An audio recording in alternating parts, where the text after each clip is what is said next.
It's the Line Makers on Sporting News, presented by Jack Daniels.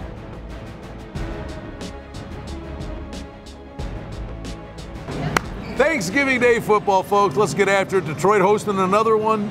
Houston, 3 or 3.5, depending where you shop in this spot. Total on the game, 49 up to 50.5. I got the boys with me here. This is, I'll give you my quick Oliver Stone here.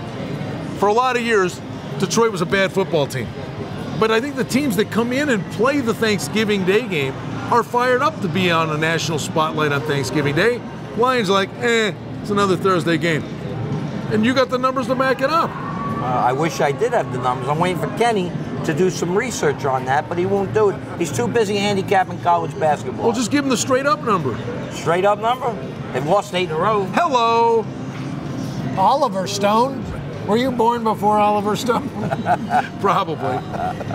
Well, hey, I like to shop at the -3 store. I think the Houston Texans are the best team in the NFL. All around, solid quarterback, great offensive line, very solid defensive line, great defense. They gave up points last week. They didn't even care about that game. Teams can have letdowns. The most impressive thing about this Houston Texans team is last year when they lost their quarterback, they still made it to the playoffs with T.J. Yates as their quarterback, and they won a playoff game with T.J. Yates.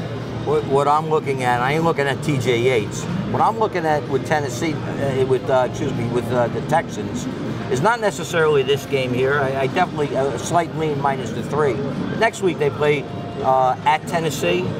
The following week they go to New England. Next week there'll be at least a touchdown at Tennessee.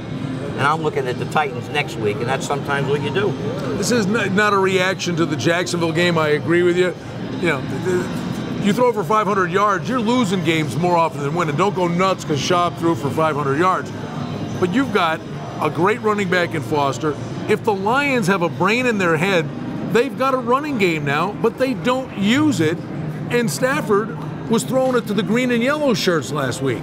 Well, I was all over Detroit last week +3.5 because I thought that was their biggest game. They had to win. Must win. They outplayed them. They outplayed them. And they did. They played a great game, but must-win situation, and they lost. Late in the game to a banged-up Green Bay team. Now they're 4-6 in last place. Too many teams to jump. I think Detroit's season is over, making 9 in a row.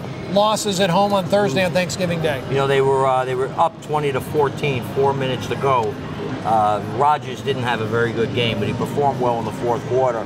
Puts them up 21-20.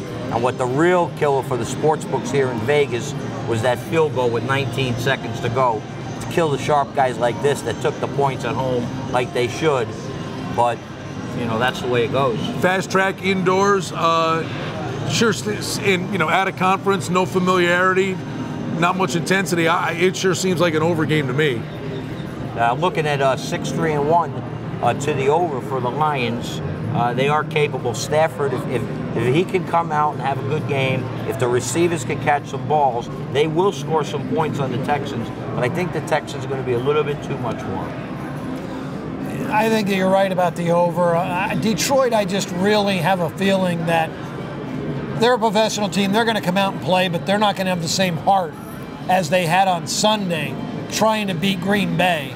They could fall behind here and quit, and it'd be a long day for the Lions. It's a topic for another day and another video, but I think if you're saying their season's over and you're deflated, I think the intensity goes away on defense. But that, I think, would be a nice video on its own, and we'll talk about that down the road. But it's Houston laying 3 or 3.5 at Detroit on Turkey Day.